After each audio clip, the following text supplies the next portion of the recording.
dia a todos. É um prazer estar aqui abrindo esse seminário.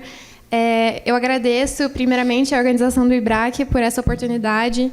Em nome do IBRAC Júnior, eu agradeço também por ter aceito esse painel com um tema tão relevante para o presente e para o futuro do comércio internacional brasileiro. Meu nome é Mariana Rezende, eu sou advogada júnior do Bichara Advogados e vou mediar esse painel junto com a Júlia Gradia, que também é advogada júnior de comércio internacional do MW Trade. Agora eu passo a palavra para ela apresentar nossos palestrantes. Obrigada, Mari.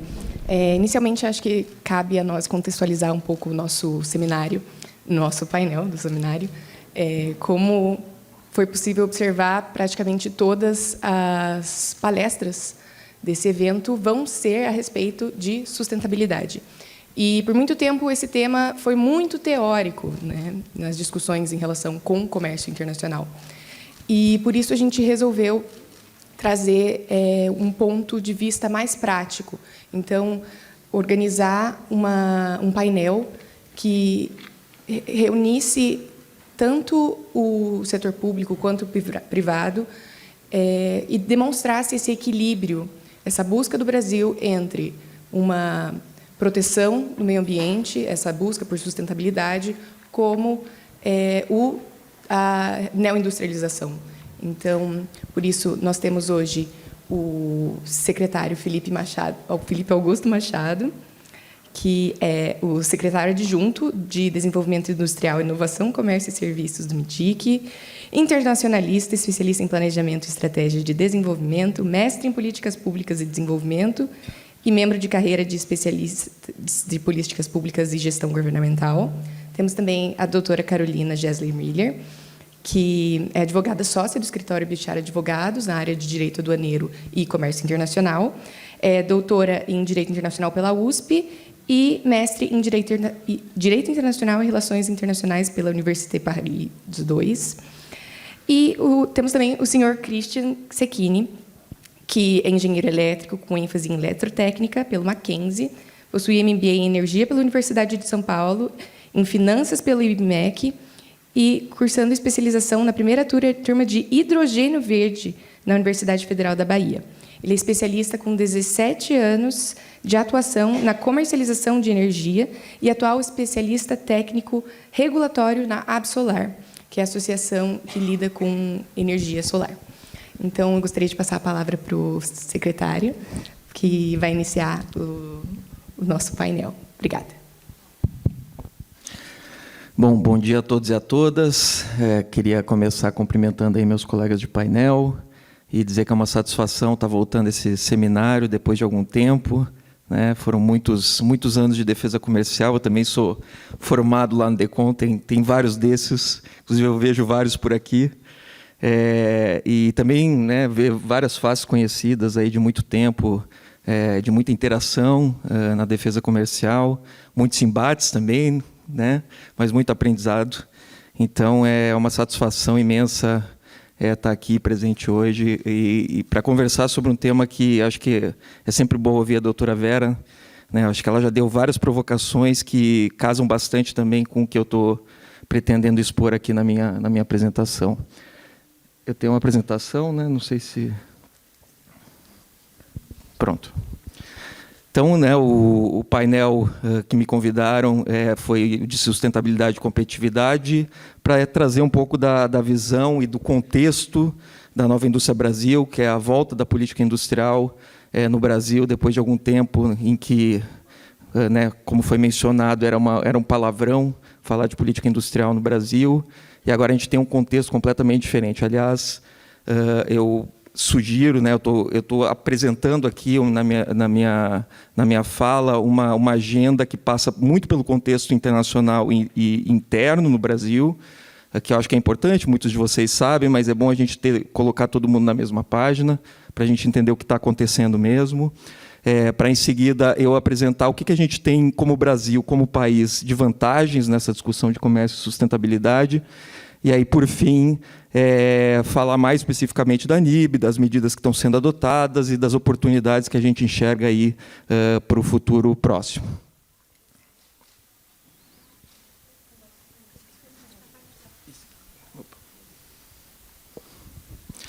Bom, num contexto internacional, então, começando, né, o que a gente vê aí é um retorno das políticas industriais, especialmente sob o ponto de vista da retórica.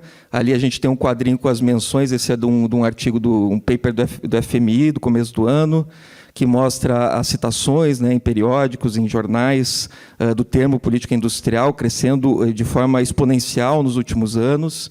É evidente, fica muito claro que a política industrial voltou e voltou com tudo, e há vários fatores que, em conjunto, explicam a volta das políticas industriais, né? A gente teve, principalmente ali a partir da crise financeira, já um certo abalo no chamado consenso de Washington, né, de liberalização comercial e financeira, e aí isso só se acentuou ao longo da última década. A gente teve a pandemia, a gente teve a guerra na Ucrânia, que mostrou muito claramente a importância do adensamento produtivo, da resiliência das cadeias de valor, né? Faltou muito produto essencial no complexo de saúde, no caso da pandemia, agora mais recentemente na guerra da Ucrânia, o próprio país aqui, o Brasil, sentiu falta até de fertilizantes para a sua agricultura, né? Foi um período de uma crise importante nesse segmento, mas eu acho que, especialmente desses todos ali, eu diria que o mais relevante é a disputa geopolítica, é a ascensão chinesa, trazendo aí uma concorrência como sem precedentes, eu diria, ao bloco ocidental, especialmente aos Estados Unidos. E o que a China fez, né? Acho que a China fez algo que, até aquele momento, era considerado, como eu falava, pelo consenso de Washington, algo proibitivo, né? Ela apostou muito alto em políticas industriais.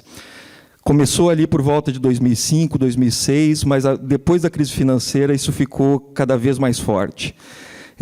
E o que acontece é que, depois de 10, 15 anos, o que a gente vê é a China passando a concorrer, inclusive naqueles segmentos de alta tecnologia que antes eram mercado cativo dos países desenvolvidos. Então, a gente vê ela competindo em trens de alta velocidade, em robôs industriais. Agora, mais recentemente, todo mundo está vendo isso a olhos nus, a questão dos carros elétricos, que, né, a indústria automobilística sempre foi uma indústria para um clube de poucos atores, e a China está entrando, e está entrando de maneira muito acelerada, causando uma preocupação muito grande, um abalo nesse segmento, né? E mais do que isso, a China fez uma aposta muito forte naquelas tecnologias chamadas tecnologias verdes, né? Apostando num novo paradigma. E, obviamente, que uma vez que se aposta nesse novo paradigma e se consegue, né, no jargão de desenvolvimento, né, fazer o leapfrogging, né, passar os competidores que já estavam estabelecidos, isso dá uma tremenda vantagem para essas empresas, né, uma renda muito importante e, consequentemente, salários mais altos e um bem-estar maior para a sociedade. Aquele quadrinho ali, que está pequenininho do lado, mostra, eu não consigo ler daqui, mas espero que vocês consigam, também não conseguem. Mostra basicamente essas tecnologias verdes. A gente tem eletrolisadores ali, a gente tem células de bateria, a gente tem todos esses componentes importantes ali da bateria, cátodos, anodos, a gente tem aerogeradores, para painel solar, as células para painéis solares, etc. E vocês veem ali muito claramente pelas cores que os chineses dominam praticamente todos esses elos da cadeia, né? E, como eu falo ali, não foi por acaso, né? Foi uma escolha deliberada do Estado chinês, adotando e aplicando as mais variadas medidas de política industrial. Não foi apenas uma, não foi só financiamento, não foi só compra governamental, foi uma série de políticas que convergiram para que eles se tornassem, depois de 10, 15 anos, líderes nessas tecnologias de fronteira, especialmente as tecnologias verdes. As motivações naquele momento, ali por volta de 2008, 2009, né, quando entra ali no plano quinquenal veículos elétricos, por exemplo, era, obviamente, para quem já foi para a China e sabe, né, a poluição, a crise climática, principalmente nas grandes cidades, que a gente não consegue nem ver o sol em muitas delas, né? a dependência do petróleo, evidentemente, mas principalmente, como eu vinha falando, a questão de ser pioneiro, né? A vantagem do first mover num novo paradigma, que acaba gerando uma série de vantagens e barreiras à entrada de outros competidores, né? Eles acabam tendo patentes, eles acabam tendo reconhecimento de marca, eles acabam tendo escala. Então, para quem está fora, é muito difícil de entrar, né? A gente vê essa dificuldade, inclusive, nos países desenvolvidos hoje, que olham para a China e dizem, como que eu vou competir com essa escala, né? com esse domínio de mercado que hoje eles têm. E, bom, essa magnitude, essa escolha, né, que foi deliberada do Estado chinês é algo sem precedentes, né? Como eu falei, vários tipos de medidas de política industrial. Segundo uma estimativa recente de um think tank americano, desde 2009, só para carros elétricos, só para as montadoras de carros elétricos, foram 231 bilhões de dólares. Tá? Isso para ter uma ideia, colocando, né, um comparativo com o nosso programa, né, que foi recém-lançado ali no final de dezembro, que é o programa Mover, né, de Mobilidade Verde e Inovação.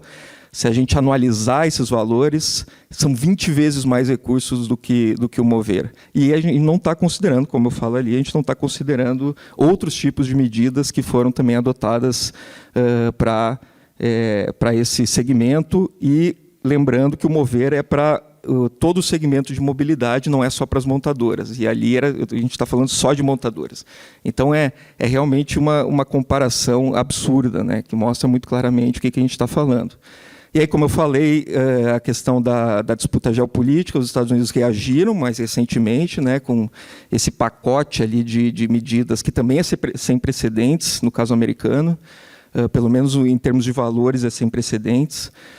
O IRA, né, o Infrastructure Bill e o CHIPS Act, que em conjunto estão prevendo em torno de 2,2 trilhões de dólares em investimentos, variados também os instrumentos, e que a gente pode dizer assim, claramente, ligando diretamente a tecnologias verdes, em torno de 469 bilhões de dólares. Né? Também é um número bastante significativo.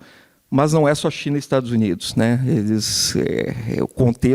Esse contexto internacional está disseminado, né, da volta das políticas industriais. O FMI, naquele paper que eu falei ali no início da apresentação, contabilizou mais de 2.500 medidas de defesa comercial só em 2023, quase 2.600. Quando há um objetivo declarado da política, o que aparece mais é o objetivo da competitividade estratégica, mas logo em seguida a gente tem a questão das mudanças climáticas, né, o combate às mudanças climáticas com 28%. E aí o interessante é o seguinte, se a gente olha só para essas aí que tem como razão a combate às mudanças climáticas, 99% delas são medidas consideradas distorsivas ao comércio internacional. Particularmente, barreiras tarifárias estão em alta, né? Os próprios americanos agora recentemente colocaram 100% de tarifas sobre veículos elétricos, 50% sobre baterias, sem falar o antidumping, medidas compensatórias, que aí passa de 200%. Eles não estão para brincadeira, né?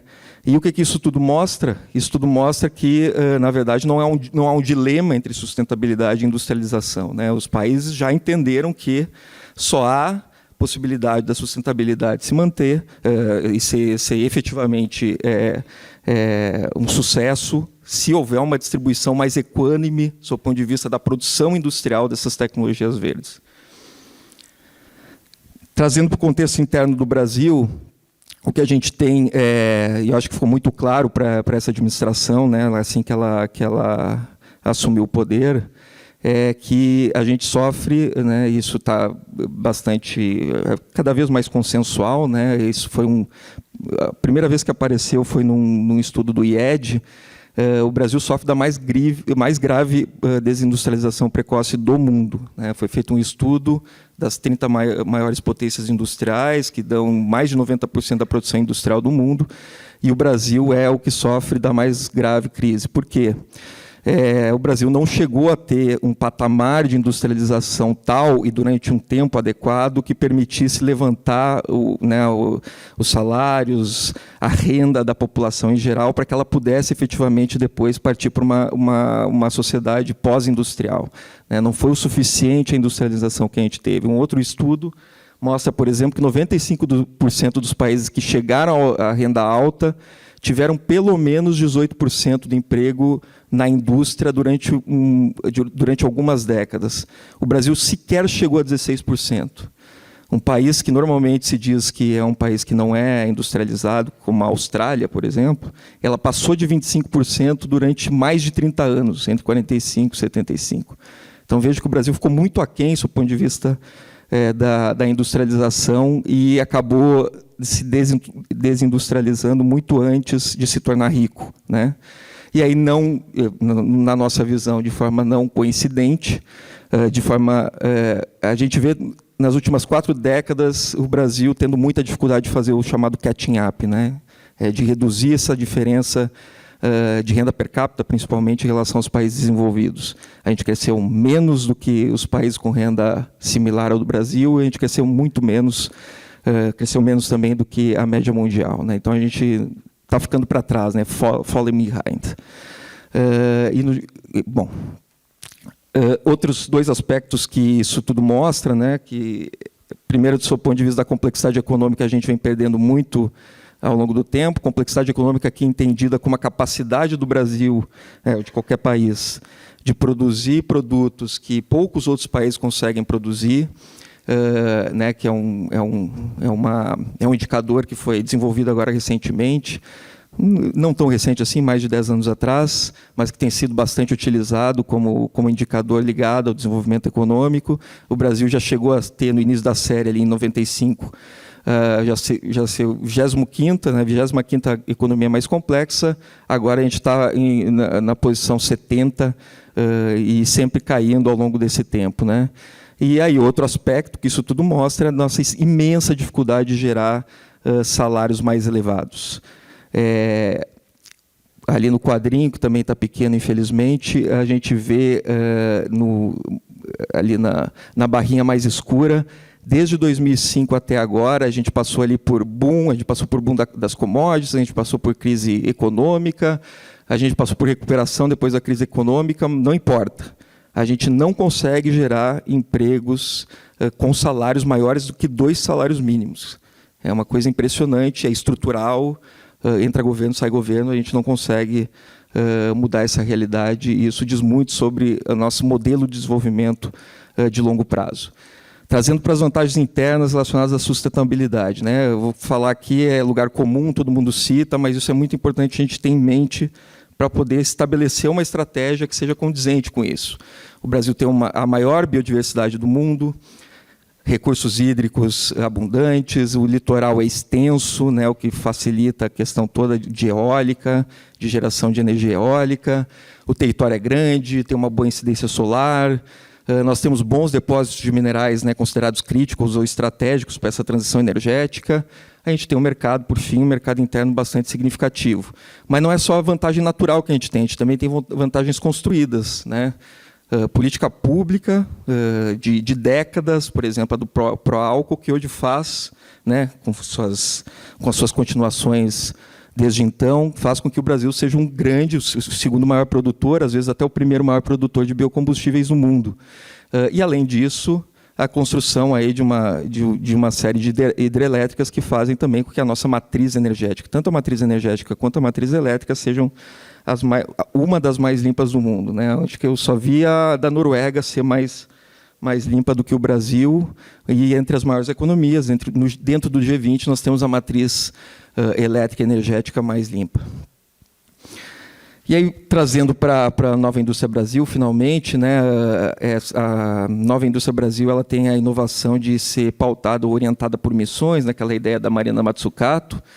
A Verena, quando veio aqui, provavelmente falou sobre isso, né? Essa é uma questão que, desde o início da construção da política, a gente teve como presente, que seria importante ter essa inovação, né? É aquela coisa de se pautar pelas grandes missões sociais do país, e aí, por meio da indústria, aí sim tentar, por meio da indústria e da tecnologia, tentar chegar e solucionar essas questões, né? Ali também a gente tem a resolução número 1, depois vocês podem dar uma olhada lá, do CNDI, que basicamente tem as diretrizes gerais, né, tem essas missões todas, os objetivos específicos ligados a cada uma das missões, né, em torno de 4 a 5 objetivos específicos por missões. Mas o que eu queria apontar aqui, esse aqui é o artigo 10º lá, que fala sobre a missão 5, que é justamente focada em bioeconomia, descarbonização e transição energética. Se vocês olharem os objetivos específicos dessa missão ou de qualquer outra missão, toda essa questão que eu vinha falando antes, né, de contexto interno, internacional, está muito presente. Eu contei ali pelo menos 35, por aí, menções a adensamento produtivo, adensamento tecnológico, resiliência das cadeias, aumento da produção nacional. Então, toda essa lógica que eu vinha trazendo antes, ela está presente na NIB. Tá? E aqui não é diferente. Aqui a gente quer desenvolver tecnologias ligadas à transição energética, a gente quer expandir capacidade em indústrias ligadas à bioeconomia e assim por diante. Tá? Essa é a nossa intenção. Algumas medidas que já foram adotadas, não é uma lista exaustiva, tem mais coisas, mas algumas que eu achei importante salientar e que vão mostrar um pouco da variedade das medidas, né, dos tipos de medidas e instrumentos de política industrial que a gente tem aqui. Tá? O Fundo Clima, né, que é um financiamento mais focado em projetos de descarbonização, com taxa de juros de 6,15% ao ano. Foi feita uma captação externa de 2 bilhões de dólares, se eu não me engano, no ano passado. Então, isso já tem mais de 10 bilhões de reais já captados para esses projetos de descarbonização. Lá no MIDIC, liderado lá para a Secretaria de Economia Verde do governador Rodrigo Hollenberg, a gente tem o Centro de Bionegócios da Amazônia, funcionando finalmente, né, que é voltado para pesquisa e desenvolvimento de tecnologias e novos modelos de negócio lá na biodiversidade da Amazônia. A gente tem agora o PADIS com a participação também, com a inclusão dos painéis fotovoltaicos. Então, isso é uma prioridade do governo, que é a produção de painéis fotovoltaicos, né, que acaba desonerando toda a cadeia para que isso, né, para que eles sejam produzidos. O Mover, como eu falei antes, né, 19,3 bilhões de reais, em créditos financeiros para o setor de logística e transporte, então é mais amplo do que as montadoras, que vai ter, além dessa questão financeira, requisitos para eficiência energética, apoio para P&D e tecnologias sustentáveis, e também o IPI verde, que ainda está sendo discutido, né, no sentido de incentivar ainda mais aquelas tecnologias mais sustentáveis e mais verdes. O CIAPAC, que é a Comissão Interministerial de Inovação e Aquisições ligadas aos projetos do novo PAC, com o objetivo de estabelecer conteúdo local para determinados segmentos prioritários, alguns deles já definidos, como painéis solares e aerogeradores. Também tem uma boa parte desses projetos que são voltados para ônibus elétricos, quase metade deles. E aí, por último, citando aqui entre os mais relevantes, recursos, agora que foi semana passada, na verdade, um anúncio aí da FINEP e do BNDES de recursos mais específicos para o SAF, né, o combustível sustentável de aviação, e também para navegação, 6 bilhões em linhas que podem ser de recursos reembolsáveis, não reembolsáveis e participação acionária.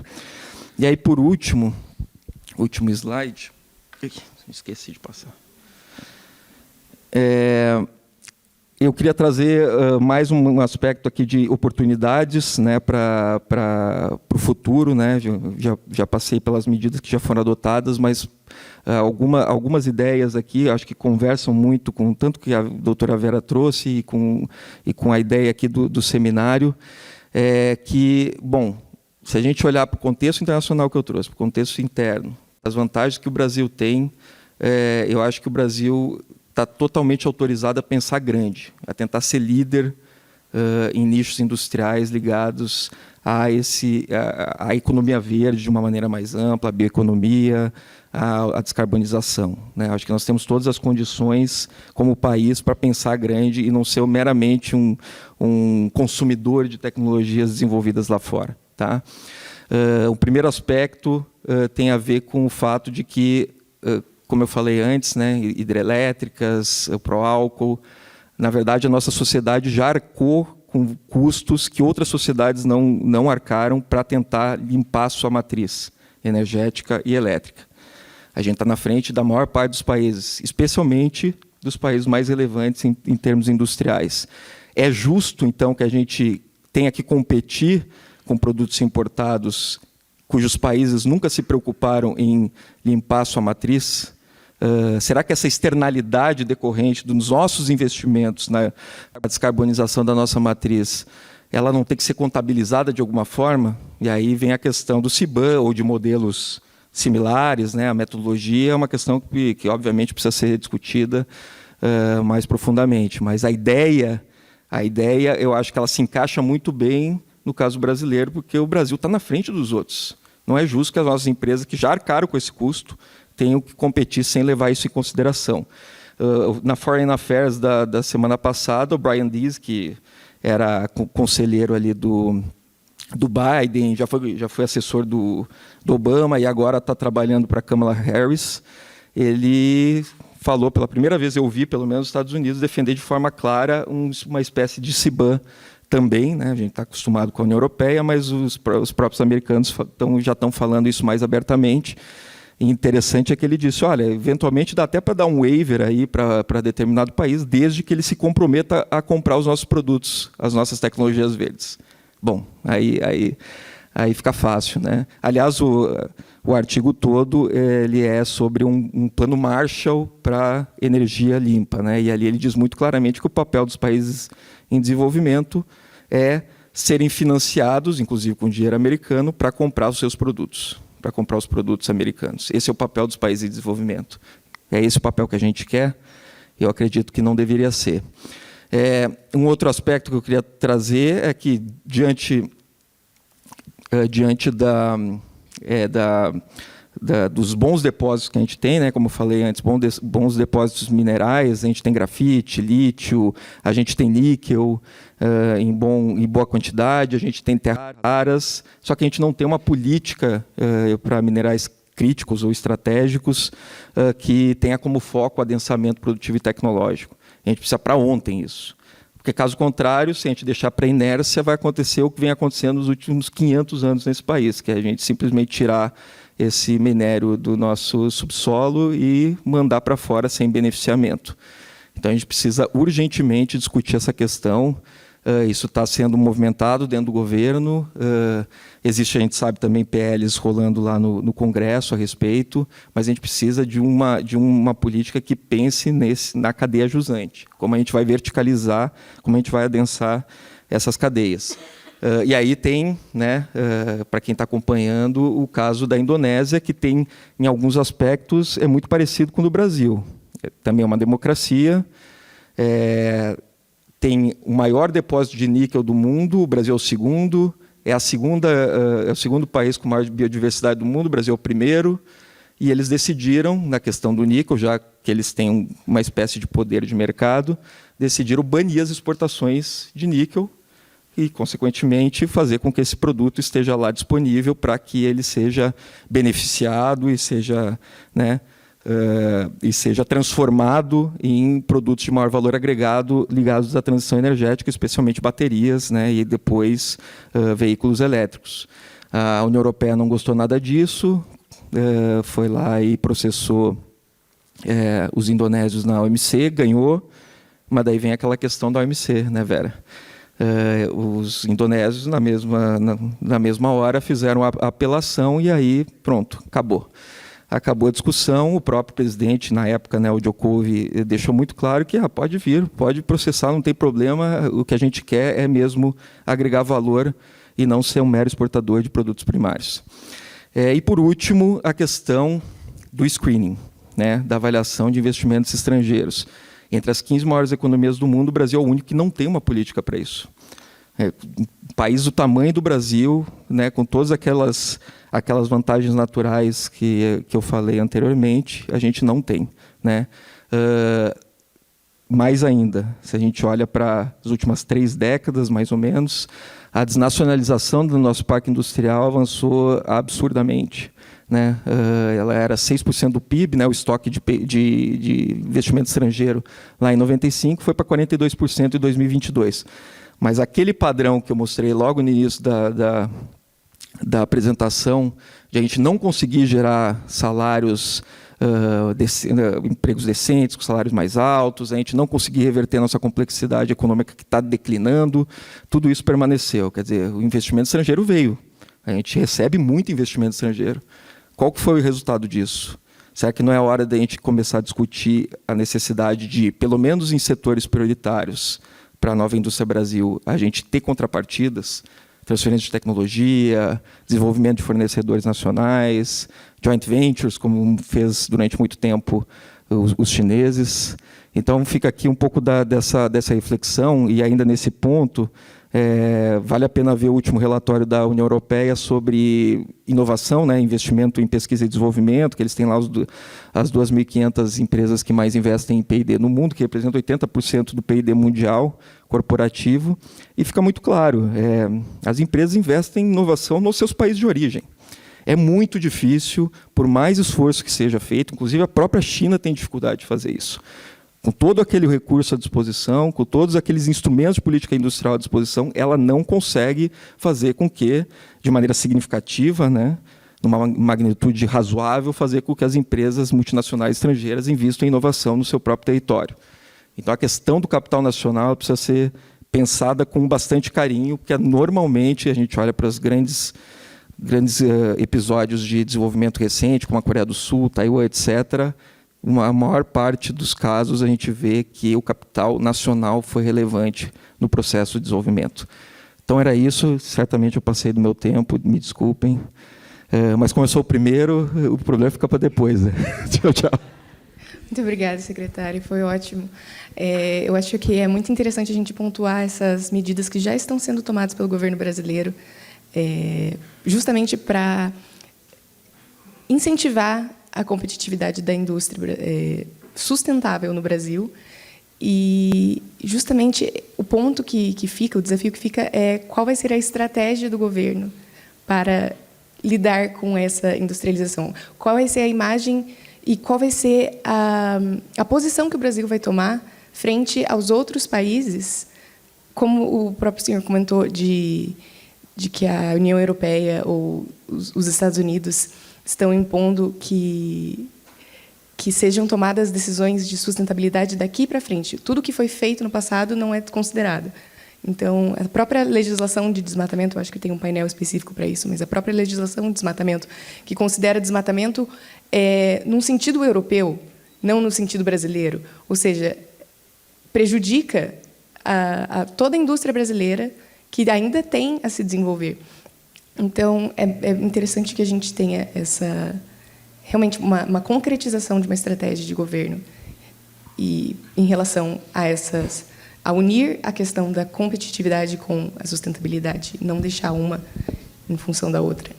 Então, agora eu passo a palavra para a doutora Carolina, que vai trazer um pouco mais dos desafios. Bom, obrigada. Obrigada ao IBRAC pelo convite.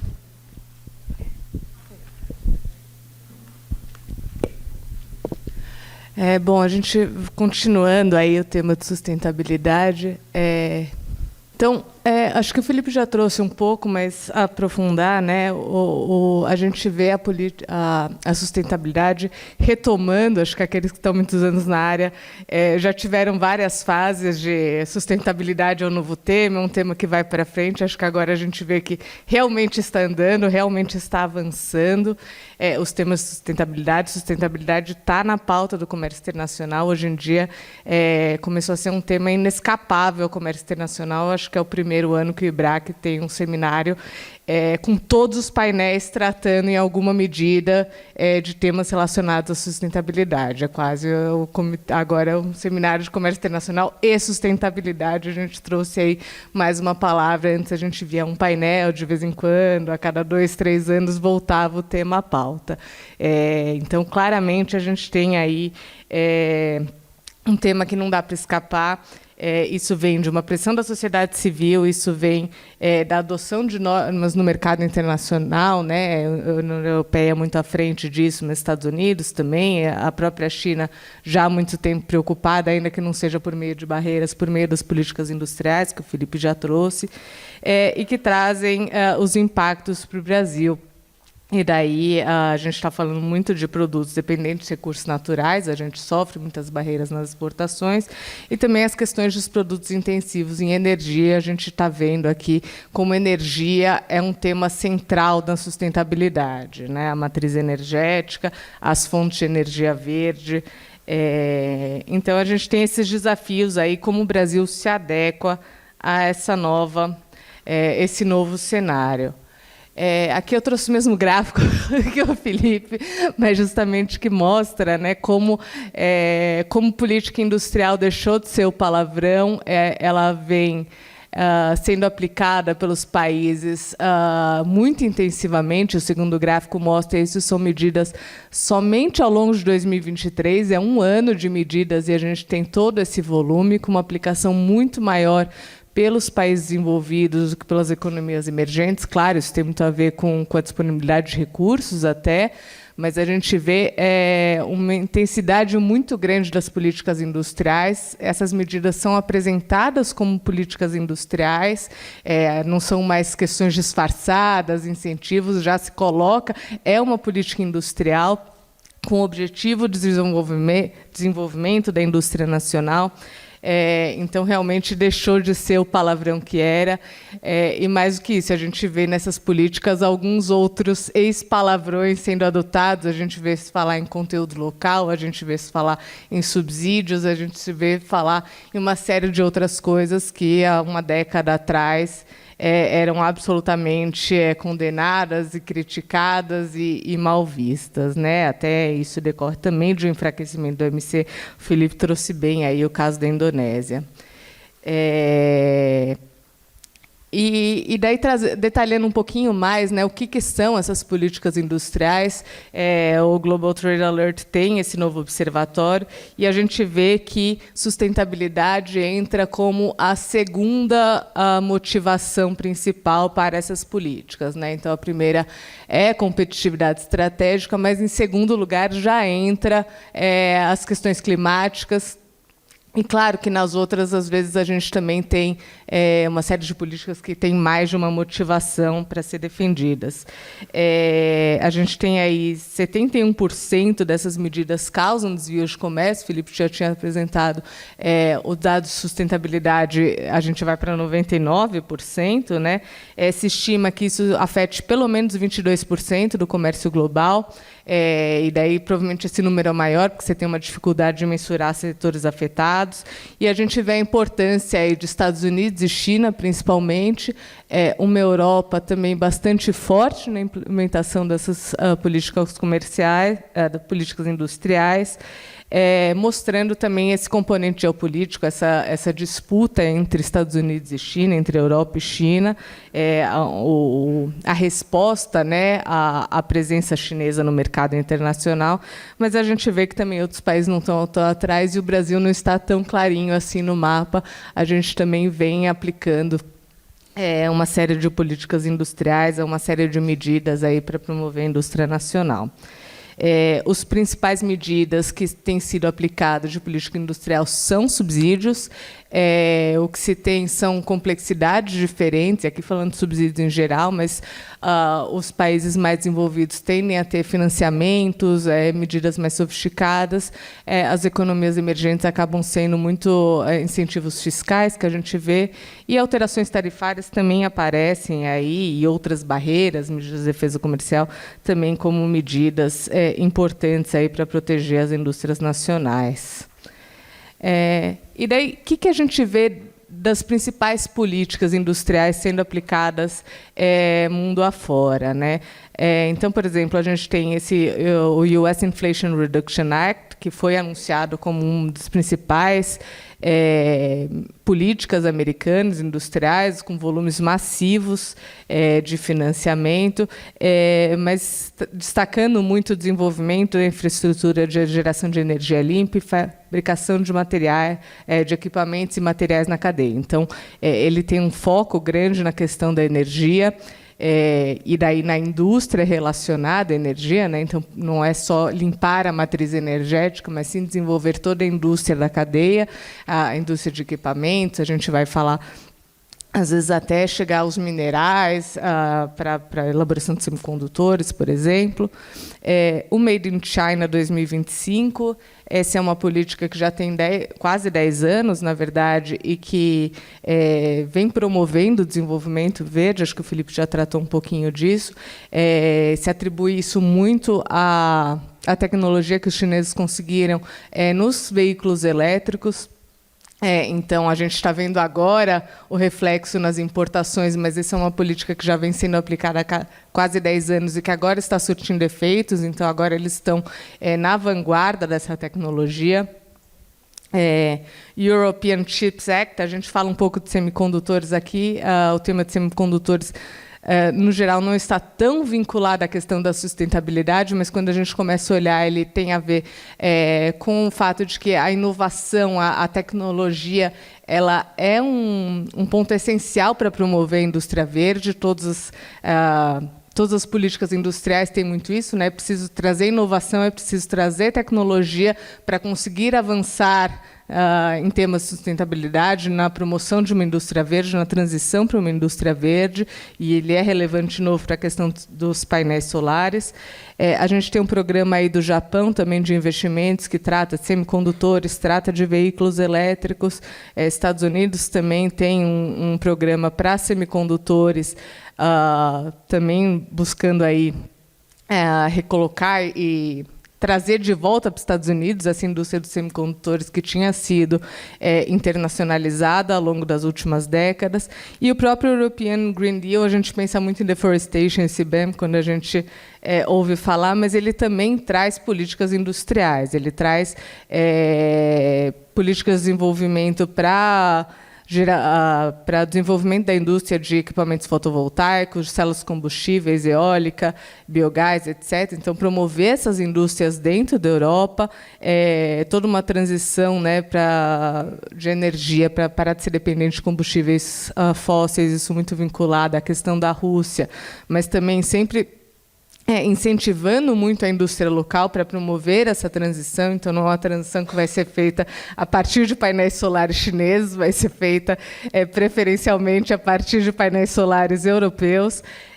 E a gente, então, vê, e o Critical Raw Materials, de novo, a gente pega a cadeia e volta até os minerais, né, até os insumos mais básicos dessa cadeia produtiva, desses equipamentos de novas tecnologias verdes.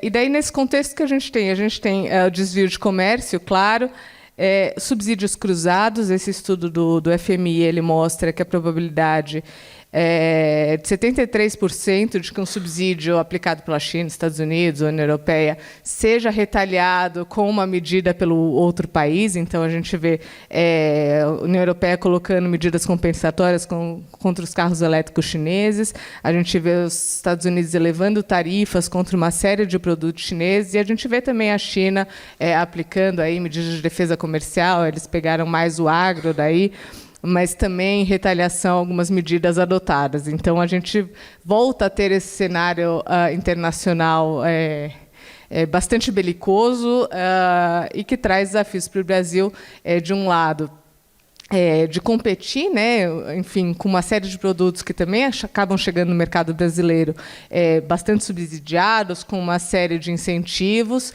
e que a indústria talvez pene bastante para conseguir competir, por um lado, mas, por outro, a gente também tem oportunidades de mercado que surgem nesse cenário, de ocupar espaços que eram antes ocupados por essas indústrias que agora estão em guerra, né? Bom, e daí, passando um pouquinho para a NIB, o que a gente vê, né? Na missão que trata de bioeconomia e sustentabilidade, a gente vê que os setores citados estão muito relacionados aos mesmos setores que a gente vê acontecendo, os mesmos setores incentivados que China, Estados Unidos e União Europeia. Então, os setores relacionados à geração de energia limpa, aí muito eólica, energia solar, a questão dos veículos verdes, veículos elétricos, isso entra também em algumas outras missões, mas os veículos elétricos estão na NIB, né?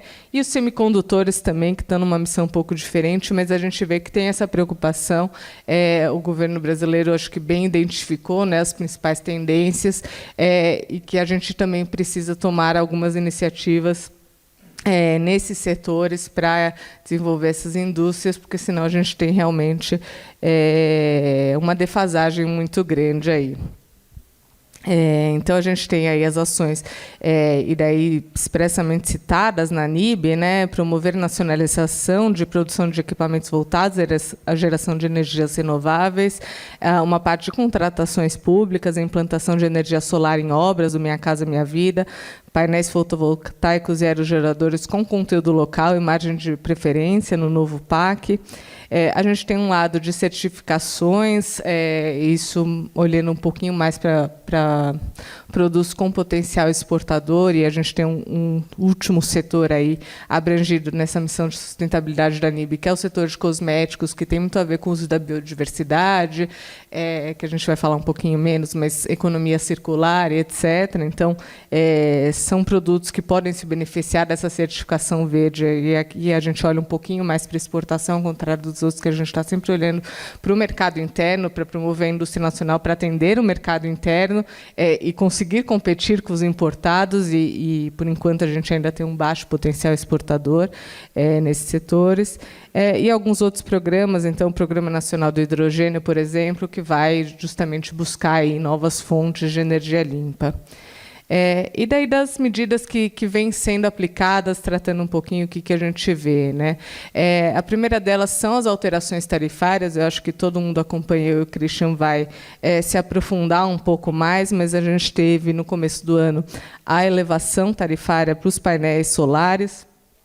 Uma elevação gradativa que foi negociada, com cotas de importação, justamente porque a indústria nacional ainda não é capaz de atender a totalidade do mercado, e, em paralelo, a revogação de ex-tarifários, que era uma coisa que a gente viu no governo anterior, toda uma discussão sobre se existia produção nacional ou não de cada tipo de painel solar. Então, agora, a gente tem tanto uma resolução nova de ex-tarifário desde o ano passado, muito mais restritiva, né, muito mais favorável à indústria para apurar que existe produção nacional. Então, isso vem resultando numa revogação de ex-tarifários, não só de painéis solares, mas de uma série de produtos. Os aerogeradores também foram objeto da mesma decisão da CAMEX, de elevação tarifária. Primeiro se acordou uma elevação imediata para geradores de uma determinada potência. Isso acabou gerando uma comoção de geradoras de energia que tinham projetos contratados e equipamentos já adquiridos. Então, por serem produtos de longo prazo de fabricação, esses produtos já estavam contratados, já estavam pagos. Então, houve uma movimentação grande aí para reverter isso e se permitir uma cota com alíquota zero para esses investimentos que já estavam previstos, já estavam em execução. Então, aqui a gente entra muito, né, na discussão. Por um lado, é importante promover a indústria nacional, mas, por outro, a gente precisa garantir a cadeia jusante, né? Então, esses projetos de geração de energia já tinham sido calculados com a importação de aerogeradores a determinados valores. Então, foi aí o acordo que se chegou no governo, mas, a partir de 2025, a gente tem a reoneração integral. E dos veículos elétricos também a gente vê a elevação tarifária, de novo, mais uma vez, se criada aí uma transição mais curta para os veículos montados e um pouquinho mais longa para os desmontados, aí com um foco, né, de pelo menos você tem alguma agregação de valor no mercado local, no mercado interno, e com cotas de importação. Daí as alíquotas variam um pouco para cada tipo de produto. Então, acho que todos eles a gente vê esse movimento, né? Um movimento de priorizar a indústria local para desenvolver essas novas tecnologias com a matriz energética verde. Depois disso, a gente tem o Marco Legal do Hidrogênio de Baixo Carbono, que também traz uma série de incentivos para essa nova tecnologia, essa nova fonte de energia elétrica. Então, traz créditos fiscais, benefícios fiscais para incentivar a produção e uma certificação de hidrogênio verde. A certificação continua sendo um tema importante. E a última medida, o Programa Brasileiro de semicondutores também, que o Felipe já trouxe um pouquinho, que vai prorrogar o PRADIS e vai trazer investimentos aí para o desenvolvimento da indústria de produtores de semicondutores. Então, quais as conclusões, né? A gente vê realmente uma consonância muito grande entre os setores abrangidos pela NIB brasileira e pelas políticas industriais dos principais players, a importância dada à sustentabilidade, dentro dessa sustentabilidade, a importância dada à questão da matriz energética, ao desenvolvimento das tecnologias verdes, e a preocupação de realmente se desenvolver toda a cadeia de valor. E daí o desafio é isso, né? Quais são os impactos na cadeia jusante e como a gente traz esse equilíbrio, e acho que o Christian daí vai tratar um pouquinho mais disso aí. Obrigada, Carol. Passo a palavra para o Christian trazer a perspectiva do setor. Infelizmente, com um pouco de menos tempo do que a gente gostaria, mas é isso. Muito obrigada. Bom dia a todos. Também agradecendo o convite da IBRAC para estar aqui com vocês, trazer um pouquinho da visão do setor solar, que eu acho que completa aqui todo o que foi exposto até agora, dando uma visão aqui de como o nosso setor está se comportando. Também cumprimento os painelistas. E até por a apresentação.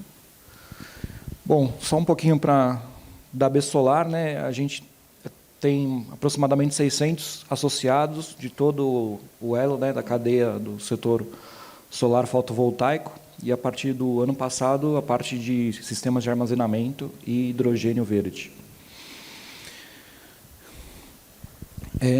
Dando só um pouquinho do mercado solar fotovoltaico, né? A gente vê que é uma das fontes que mais crescem aí no mundo todo, podendo assumir aí a liderança em diversos países futuramente, né, 2030, 2050, ajudando aí a ter a parte de energia renovável. E aí qual a importância do Brasil nesse cenário, né? O ano passado a gente ficou em 4º lugar, esse ano a gente cresceu para 3º lugar em capacidade instalada. Subimos de posição também de 8º ou 6º, dependendo da fonte, agora para 5º também, em capacidade já instalada. Hoje somos, na verdade, a 2ª fonte do Brasil. Deixa eu mostrar. Hoje nós somos a 2ª fonte do Brasil, né? Já ultrapassamos aí as eólicas, tanto na parte de grandes usinas como naquelas de telhado, né, das pequenas. E essa é a importância do nosso setor. Tem alguma coisinha ali? Pessoal, TI, a gente pede, por favor, para tirar essa mensagem da tela. Obrigada.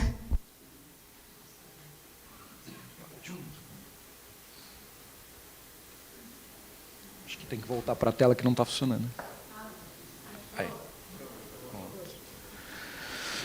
Mas nem tudo são flores, né?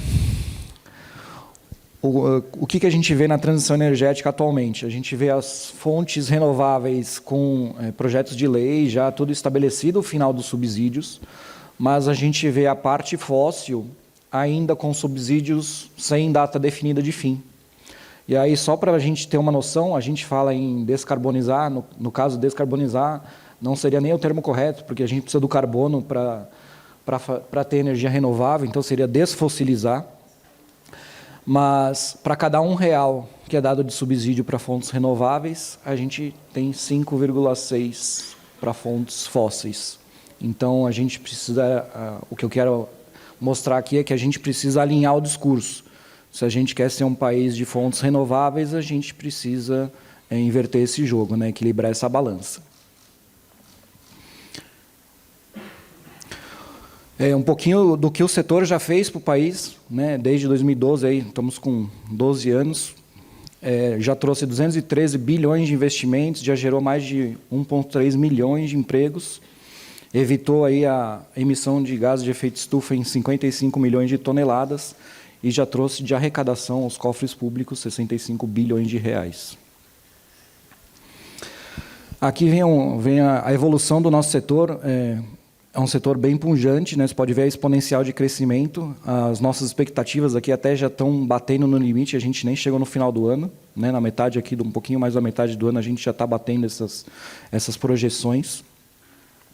E aqui só distribuindo que 2/3 do mercado, hoje em dia, ele é do próprio consumidor final, ou seja, dos telhados, dos pequenos terrenos, comércios, que optaram por gerar sua própria energia. Então, aqui a gente ressalta que, apesar do governo investir tudo nas políticas públicas, em leilões e tudo, a gente vê que quem realmente no Brasil está investindo é o próprio consumidor final, né? Aqui um pouquinho da projeção da Bloomberg, do nosso setor, onde a parte renovável acaba tendo ali 31%, 32%, né, na parte de solar. Então, ela seria ali a maior fonte de energia aí do país. E sendo acompanhada aí pelos sistemas de armazenamento, com 6%, para conseguir fazer com que as renováveis, ou as variáveis, que a gente chama, né, consigam entrar no sistema sem acarretar muitos problemas operacionais. Um pouquinho até do que a Carolina já comentou, a gente teve ali a revogação, né, de 433 ex-tarifários. Temos 216 em vigor, mas já também com data prevista, né, para serem revogados. Ou seja, hoje a gente não tem ainda uma indústria nacional, e não é que falta pouco para a gente ser autossuprido. A indústria nacional, por exemplo, de painéis, a gente chega a 1% do mercado. Então, se a gente, mesmo que a gente queira esse plano de transição, vai levar 10, 15 anos, conforme o Felipe falou, para a gente ter uma indústria, de repente, que consiga suprir o nosso mercado nacional. Não sei, hoje a gente não consegue. 1% está muito longe do que a gente precisa para atingir essas projeções, né? Aqui eles falam só um pouquinho das cotas, né, que foram estabelecidas também hoje. Se fosse hoje, a cota que foi estabelecida para o ano todo já teria sido usada, né? E como entrou como parte como cota, parte como ex-tarifário, então a gente ainda conseguiu suprir o mercado. Mas o que eu quero mostrar aqui é que o período de transição talvez não esteja adequado com o que a gente precisa, ou seja, a gente teria falta de produtos no nosso mercado. Então, a gente teria pessoas querendo investir, mas a gente não teria os produtos disponíveis para serem instalados. Um pouquinho do histórico, né, da importação também. A gente já trouxe para o país 1,4 bi de dólares em painéis e sistemas. E a gente tem previsto ainda mais 1 bilhão, 2 bilhões aí em previsão já até o final do ano. Um pouquinho da nossa cadeia nacional. Como a gente pode ver, a grande maioria ela importa os sistemas, monta os kits e instala no país. Ou seja, realmente a gente não tem uma indústria nacional desenvolvida. Aqui um pouquinho da parte de armazenamento e o que a gente chama de hidrogênio verde, né, que está aí na mídia, todo mundo querendo muito desenvolver esses projetos, né? A gente tem lá mais de 30 bilhões de projetos anunciados, porém nenhum deles está saindo do papel por enquanto, né? São só memorandos de intenções, pré-feeds também, né? Então a gente não tem ainda desenvolvimento efetivo, né, no nosso país. E aí o que eu queria trazer um pouquinho também a gente fala em vocações regionais, né, do nosso país. Então, de repente, partir do princípio, né, de tudo que eu ouvi aqui, aproveitar o que a gente tem de melhor para começar essa industrialização, aproveitar para poder gerar recursos para a gente conseguir desenvolver o resto dos setores, né? Eu acho que é muito importante isso, porque, por exemplo, apesar da produção de painéis solares estar na China, a China produz os painéis numa fábrica praticamente totalmente automatizada, né? E onde está a grande parte dos empregos, 70% dos empregos, elas estão na instalação, manutenção e operação desses sistemas. Ou seja, os empregos eles também estão sendo gerados aqui no nosso país. Concordo também que a parte da remuneração desses empregos talvez não sejam as maiores, né? Mas gera a cadeia aí para movimentar o setor também. Aí agora falando como Christian, tá? Não como Alber Solar, a gente ouviu falar em eletrificação dos carros. Será realmente que a gente precisa de eletrificar os nossos carros? Desenvolver toda uma cadeia nova de abastecimento desses carros, sendo que a gente tem aqui o pró-álcool, que poderia, os nossos carros já são adaptados a isso, a nossa vocação regional não seria um álcool para abastecer o carro e utilizar a energia elétrica, o hidrogênio para outros fins mais nobres na nossa indústria? Fica aqui o nosso... Quanto a gente vai ter que investir em infraestrutura para atender uma tecnologia nova, sendo que a gente já tem uma tecnologia nacional que a gente poderia estar exportando e contribuindo, né, para o nosso país e para a geração de empregos no nosso país. Eu acho que são alguns pontos que a gente deve levar em consideração, e é isso, o que a gente investiu hoje, a gente vai ter resultado daqui 10, 15 anos. Então, precisa realmente ser planejado hoje, para que no futuro a gente consiga aí atingir os objetivos, né?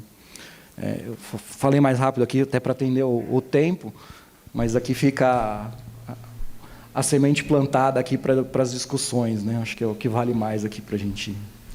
Muito obrigada. Aqui são só os nossos próximos eventos, só para quem quiser conhecer, né? O de Florianópolis, a gente faz eventos regionais ali sobre geração distribuída, então o meeting de Florianópolis no sul, da Bahia, dia 31 de outubro, o encontro nacional no final do ano, desculpa. Aí envolve todos os elos, tanto de geração centralizada, distribuída, armazenamento e hidrogênio verde. Isso aqui está acontecendo hoje, eu não vou convidar vocês, mas fica para o ano que vem. E temos a lista de associados também para quem quiser ver. Quem quiser conhecer o nosso trabalho, fica também os nossos contatos. E obrigado aí para as perguntas. Muito obrigada, Christian. Infelizmente, em benefício do tempo, a gente não vai abrir para perguntas, mas eu agradeço todos os palestrantes aqui presentes e pelo IBRAC Júnior também por ter aberto esse espaço para a gente trazer um tema tão importante. Obrigada.